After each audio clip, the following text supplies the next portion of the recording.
Bom, pessoal, Ulisses aqui falando sobre os informativos do STF, constante na ADI 6298 do Distrito Federal em matéria de direito processual penal. Julgado importantíssimo, essa aula vai ser enorme. Já recomendo você pegar o seu almoço e a sua janta, tá legal? O que o Supremo falou é o seguinte: é constitucional o artigo 3º da Lei Anticrime, especificamente quanto à instituição e à implementação do juiz das garantias no processo penal brasileiro, porquanto trata de questões atinentes ao processo penal, matéria da competência legislativa privativa da União, que tem natureza cogente sobre todos os entes federativos e os poderes da República. No entanto, é formalmente inconstitucional por configurar invasão desarrazoada à autonomia administrativa e ao poder de auto-organização do Judiciário a introdução do parágrafo único do artigo 3º-D do CPP, que impõe a criação de um sistema de rodízio de magistrados nas comarcas em que funcionar um único juiz.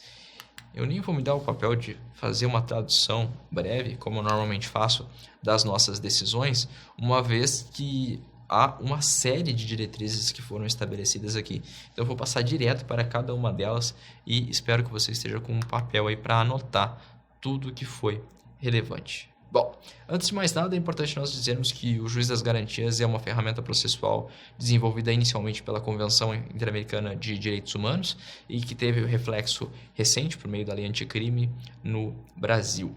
Ela realizou alterações no Código de Processo Penal no sentido de estabelecer 2 magistrados, em que um magistrado será responsável pela fiscalização da primeira etapa da persecução penal, isto é, um magistrado que ficará voltado para a fiscalização das medidas policialescas, do desenvolvimento do inquérito policial ou do procedimento de investigação criminal do Ministério Público, enquanto que outro magistrado será responsável pela instrução e pelo julgamento do processo. Isso significa que os processos penais, a partir de agora, terão 2 juízes, um juiz para a primeira etapa de persecução penal, outro juiz para a segunda etapa de persecução penal, e o objetivo é aumentar a imparcialidade do magistrado na medida em que o segundo não será afetado pelas considerações que foram desenvolvidas durante o inquérito policial ou o procedimento de investigação, uma vez que na primeira etapa de persecução penal nós não temos um comprometimento com a imparcialidade. O delegado de polícia e o membro do Ministério Público têm um comprometimento com os direitos fundamentais e a eficiência da investigação, mas não propriamente com a imparcialidade. Este é um atributo que pertence ao magistrado, ao poder judiciário. Bom, analisando a decisão, eu consegui separar para vocês, ao longo de aproximadamente 10 slides, as diretrizes que foram estabelecidas pela Suprema Corte. E essas diretrizes respondem a matérias que foram, em alguns momentos, reforçadas a constitucionalidade e outras matérias que mudaram de entendimento. Então, é preciso que tenhamos atenção. A primeira diretriz diz respeito à atuação do juiz das garantias se encerrar com o oferecimento da denúncia. E aqui nós temos a primeira modificação, uma vez que se você pegar o seu Código de Processo Penal, vai estar com o recebimento. Houve uma modificação, porque o oferecimento é uma etapa anterior, o que significa que o segundo juiz começará com o recebimento, ou seja, uma vez que seja oferecida a denúncia, cabe ao juiz da instrução e do julgamento realizar o recebimento.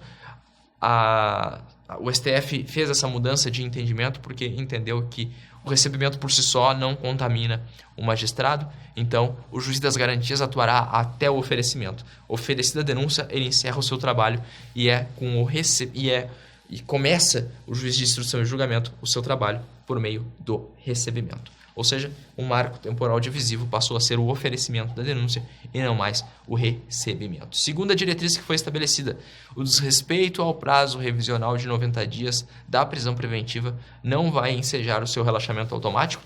A lei anticrime anteriormente dizia que o prazo de prisão preventiva precisa ser revisto a cada 90 dias e, se não for respeitado, o preso será automaticamente solto. As decisões que ocorreram em passado recente já indicavam essa definitividade que foi dada agora por meio dessa segunda diretriz, até pelo grande volume de prisões processuais que existe, e nos permite concluir que não há relaxamento automático da prisão após 90 dias de prisão preventiva, embora a regra seja revisar em 90 dias. O que nos permite chegar à seguinte conclusão: você precisa revisar em 90 dias, mas se não revisar, não vai haver a soltura do preso.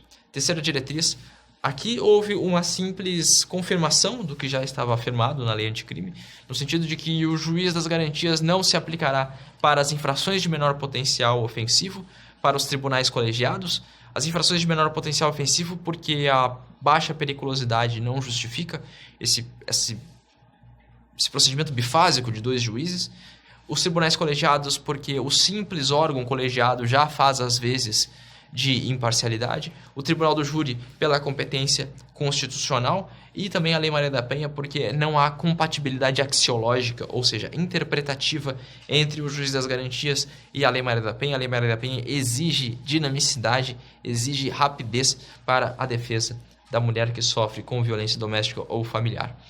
Por fim, quarta diretriz, nós temos a fixação do prazo de 12 meses para que o juiz das garantias seja implantado. Essa implantação ocorrerá por meio dos tribunais e ela poderá ser prorrogada por uma vez. O que significa que daqui a 2 anos, todos nós teremos juiz das garantias.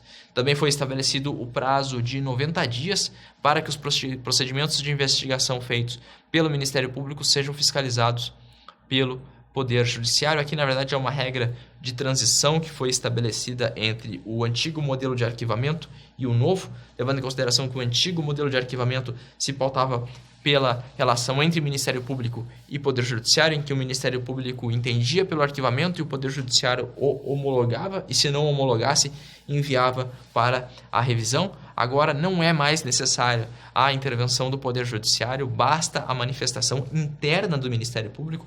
E se alguém discordar, é possível que haja a revisão dentro do MP, mas não há mais necessidade de homologação pelo juiz. Sexta diretriz: a audiência de custódia será feita de maneira preferencialmente pública e oral, embora possa ser prorrogada em caso de necessidade, cancelada em caso de risco, ou também é possível a imediata decretação pela prisão preventiva. Vamos entender isso? A audiência de custódia é aquela desenvolvida para que o juiz tome um contato inicial com a pessoa que foi presa em flagrante, para que ela tenha a oportunidade de se manifestar e, se manifestando não diretamente a respeito do mérito, mas sobre o que aconteceu até então, o juiz entenda se é cabível decretar a prisão preventiva, se é cabível o livramento daquela pessoa, se é possível a fixação ou não de fiança. Também serve para que nós apuremos com prevenção eventuais abusos que foram praticados durante o flagrante. Ela é de maneira geralmente feita com uma certa agilidade, por isso que ela tende a ser pública ou oral, mas a complexidade pode justificar uma prorrogação caso na situação diária, no caso concreto, isso se justifique. Ela também pode ser cancelada em caso de risco, o que significa que é possível uma certa modulação, ou seja, a princípio haverá audiência em 24 horas, mas é possível que ela seja prorrogada e ela seja cancelada conforme o caso concreto, e isso nada tem a ver com a possibilidade de imediata decretação da prisão preventiva. O que significa que, embora a princípio, de início, nós só possamos decretar a prisão preventiva após a audiência de custódia, a depender do caso concreto, é possível que ela seja decretada antes da audiência de custódia, até porque imaginemos que uma audiência seja cancelada em razão do risco, o risco à sociedade ou o risco ao próprio investigado. Nesse caso, nós teremos a possibilidade de decretação de prisão preventiva justamente pelo risco. O mesmo risco que justificou o cancelamento pode ser o risco que justifica a imediata decretação. Perfeito? Então, é possível que a prisão preventiva venha antes da audiência de custódia. Como eu disse, o preso em flagrante deverá ser encaminhado no prazo de 24 horas para a audiência de custódia, tendo a garantia de presença física. A audiência de custódia é, em regra, física. E aqui nós temos uma modificação importante, porque o Legislativo não tinha permitido videoconferência em nenhuma situação. E o Supremo Tribunal Federal entendeu que a videoconferência pode ser utilizada excepcionalmente. Na verdade, esse era um entendimento que já vinha se consolidando, principalmente por conta da pandemia de Covid, porque em razão da pandemia não havia como haver um contato físico muito intenso entre as pessoas, e essa norma do Legislativo ela já nasceu meio datada em razão das circunstâncias da Covid-19 e agora veio a confirmar a possibilidade de utilização excepcional da videoconferência. Por que excepcional? Porque é preciso que o magistrado tenha contato fisicamente com o preso para ver se ele tem algum tipo de escoriação, para ver se ele tem algum tipo de abalo físico ou psíquico. Por isso que a importância da audiência de custódia ser física. Por fim, 8ª diretriz, o juiz das garantias pode permitir a prorrogação do inquérito. Nada mais é do que uma afirmação do que já constava no sistema antigo, mas antes havia somente um juiz, agora caberá ao juiz das garantias decidir a possibilidade de arquivamento de inquérito. Lembrando que há diversos prazos de inquérito, nós temos um inquérito para a Polícia Federal, um inquérito para os crimes típicos, o inquérito para crimes contra a economia popular, lei de drogas, lei dos crimes hediondos, cada prazo é um prazo, todos eles passam pelo crivo do juiz das garantias a partir de agora. Vamos para a nossa 9ª diretriz. Oferecida a inicial acusatória, as questões pendentes serão decididas pelo juiz de instrução e julgamento. O que significa que compete ao juiz das garantias tudo que ocorre até o oferecimento da denúncia ou da queixa. Oferecida a denúncia ou a queixa, inicia-se a competência do juiz de instrução e julgamento, não só para as novas questões que surgirão, mas também para as questões pendentes que não foram decididas pelo juiz das garantias. O juiz de instrução e julgamento passará a atrair tudo e deverá decidir as questões cautelares em até 10 dias, ou seja, questões urgentes, questões pautadas pelo perigo na demora e pelo fumus comissi delicti deverão ser decididas no prazo de 10 dias. 10ª diretriz, o juiz das garantias deve ser investido conforme critérios objetivos e não designado. Aqui é mais um recado para os tribunais. Muitos tribunais estavam pensando na designação, e a designação nada mais é do que uma nomeação direta, como se fosse um cargo de confiança. Enquanto que o Supremo Tribunal Federal entendeu que é preciso uma investidura a exemplo de um concurso público, por exemplo. Não é que haja um concurso público, mas com critérios objetivos que nos trazem à memória o concurso público, com critérios objetivos que garantem a impessoalidade e a moralidade administrativa. 11ª diretriz, se o Ministério Público entender que o inquérito deve ser arquivado, a vítima e o juiz das garantias terão a oportunidade de submeter a decisão para revisão interna do Ministério Público. E essa é uma questão fundamental. Por quê? Porque, embora não haja mais homologação pelo Poder Judiciário, ou seja, o Poder Judiciário não dá mais a palavra final sobre o arquivamento do inquérito, o juiz pode se insurgir contra a decisão do membro do Ministério Público. Ele não tem mais poder de homologação, mas ele tem poder de discordar da decisão de arquivamento do Ministério Público, e nesse caso a questão irá para a revisão interministerial e, por meio do Procurador de Justiça ou da Câmara de Coordenação e Revisão do Ministério Público Federal, nós daremos a palavra definitiva. E a palavra definitiva, nesse caso, é definitiva de verdade, o que significa que o juiz não poderá discordar da instância revisora, mas ele vai poder discordar da primeira instância ministerial. Entenderam? Essa é uma diferença importante, porque antes era só a vítima. Agora, a vítima e o juiz das garantias também têm esse predicado. Atenção que não é o juiz de instrução e julgamento, porque o juiz de instrução e julgamento é quando já há denúncia. Aqui nós estamos falando sobre arquivamento.